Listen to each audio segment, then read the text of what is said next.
How many of you guys in here think you might want to one day run your own company or begin a startup? The vast majority of you. Good. The startup. And these statistics are about right. Some might say I'm overgenerous. But out of every 10 startups, maybe one will succeed. Kawasaki will say 1 out of 20. But 1 out of 10 will succeed. What's a success? Success is if you're an investor, you make at least 10x. The investor really wants 100x, and they're going to gun for that. But they'll take 10x. They want something that's going to make, it's called, hey, this company, thanks, Steve, you made the fund. What does that mean, I made the fund? They've got a fund, they have a lot of private investors, give them their money, they invest that money, and they want all that money back plus more to the investors. If you have a $100 million fund, you've got to give that $100 million back or you're a failure. You really want to give $200 million back, $400 million back. You want to give much, much, much more. And as a venture capitalist, you get to pocket an even bigger percentage than your limited partners or investors will take. So they want a 10x company that makes the fund. So 10 companies, they want one to be a factor of 10 better. 3 out of 10-ish might yield a moderate return. What's a moderate return? You know, maybe 2 to 4x in 4 to 7 years. And you really want to be shutting down the fund in about 7 years. Sometimes it happens, sometimes it doesn't. And then 6 are failures, completely shut down. So that's the odds you're facing here. You might think, oh God, if I do this, chances are I'm not going to be a success, a big success. That's fine, because investors know these odds, and if you come from a failure or two, it's no problem. As long as you did a good job, you learn from the failures or mistake. Maybe it was just the wrong bet at the wrong time. But they're not afraid of reinvesting in people who have done this a few times. And look at the Valley. You have people skip companies right and left all over the place. So long history of backgrounds. So, okay,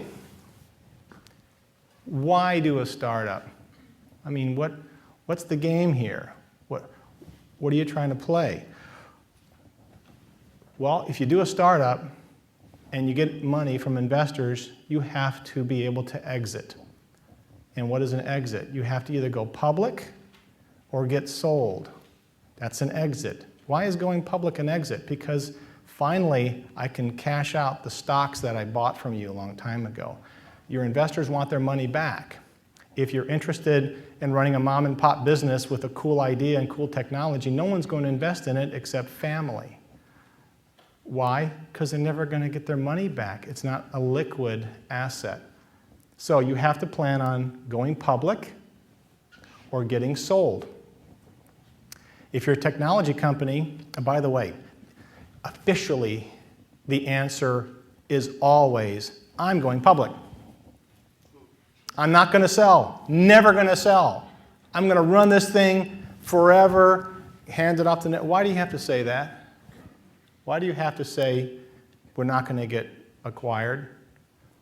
Because if you say I'm going to get acquired, you're not in it. Your heart's not in it. You're looking for a trick, a magic pony. I want to sell this puppy. I'm going to make a buck, and I don't want to, I want to sell it and make money, and that's it. No, no, no, no, no. You can't say that. You say that, no one's going to give you a penny. So you're always going public. But why would a company ever want to buy you, just in case they wanted to buy you? Bay Networks. At one time, Bay Networks was bigger than Cisco.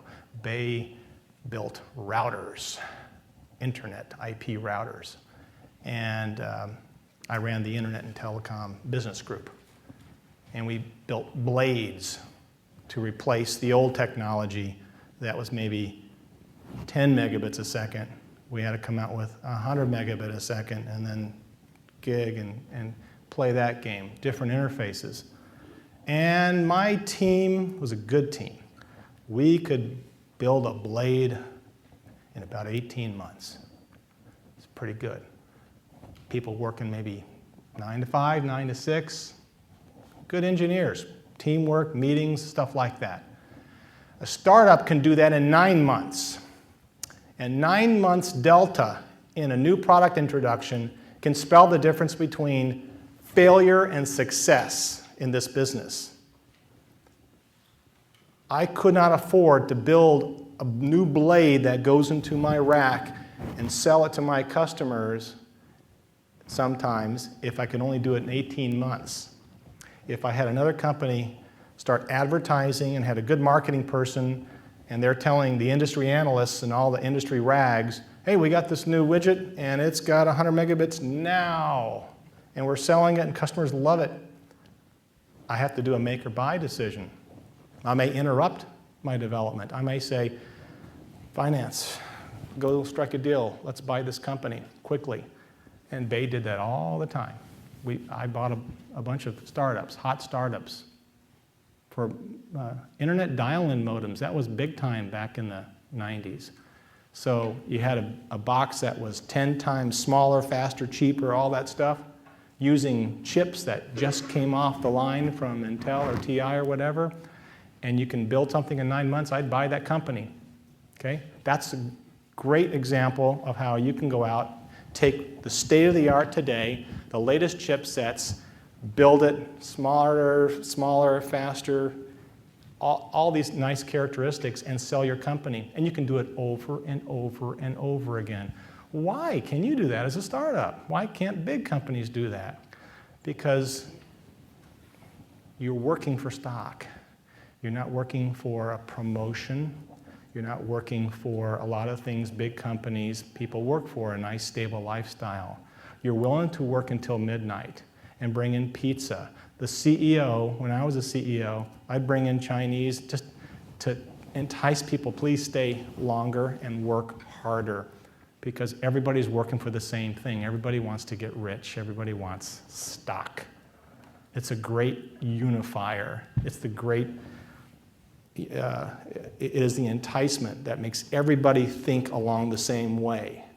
When I was at AT&T, everybody wanted to, make you look bad so they might step on you and get another $5,000 raise, or maybe run a department with 5 more people. That's big company mentality.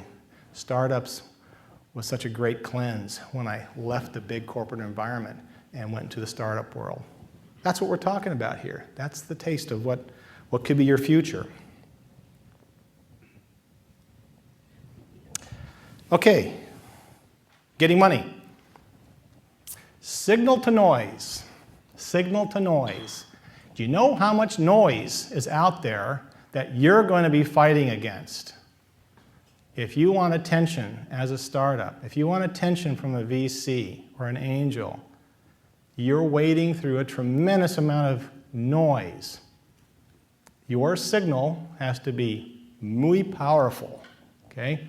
And we're going to talk about how to make your signal very powerful and punching through that noise, because you've got to go out and grab people by the neck, shake them, and make them listen to your pitch.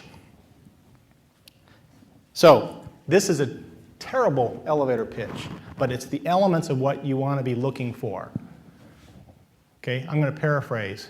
For this huge, great target market who really hate the stuff they're using now, our Framistat is a new Hegelberg category that provides all your solutions you've been looking for.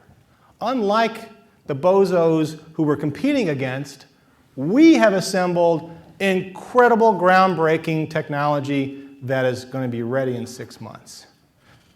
Essentially, that's kind of what you want to be saying. You have to have all these elements in your elevator pitch, okay? And say it a lot better than this format up here. That's what you need to do. I'd like you to start thinking about filling in the blanks for your ideas now, whether or not it's a real product or technology, or it's something you think, hey, this would be cool if I could ever do this. Think about how you would say this, okay?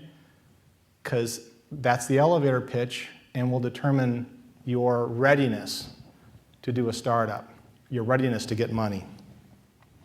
You got really one shot, because once a venture capitalist has seen your face and you've said a few words, they're either thinking right away, I'm going to go ahead and listen to the rest of this, or you're having trouble here, and then you're gone. I mean, why? Too much noise. They see thousands of pitches and thousands of people, and they have to quickly, it's almost neuronally implanted, they can very quickly determine whether you're worth it or not. So that's why it's important to rehearse this stuff and get it down right. Everybody's maybe heard this. I didn't have time to write you a short letter, so I wrote you a long one. What does that mean? It means you've got to be super, super crisp. You've got to be able to say what you're going to say and enunciate it, grab them, power. You have to hit them over the head with a hammer with what you're saying. It's got to be so compelling. We'll talk more about that. But you really got to capture their attention. And then Jeffrey Moore. What do you mean you have to induce greed? Greed doesn't sound good. Well, when you go to the store and you see something on sale, what are you thinking? You're thinking, that's on sale. Do I need it? I don't know. Maybe I should buy it now while it's on sale. You're inducing spontaneous greed when you buy something for sale because it's a good deal. It might not be there later. You have to induce greed on the part of your investors, venture capitalists, angel investors, even family. You have to say, I'm onto something really big, really, really big. This is going to be huge, and you need to think about investing now. You have to get that greed going, and that greed has to be started from the very first elevator pitch. And really, a good elevator pitch isn't what I just set up here. A good elevator pitch starts with a hook, and we're going to talk about that hook a little bit later.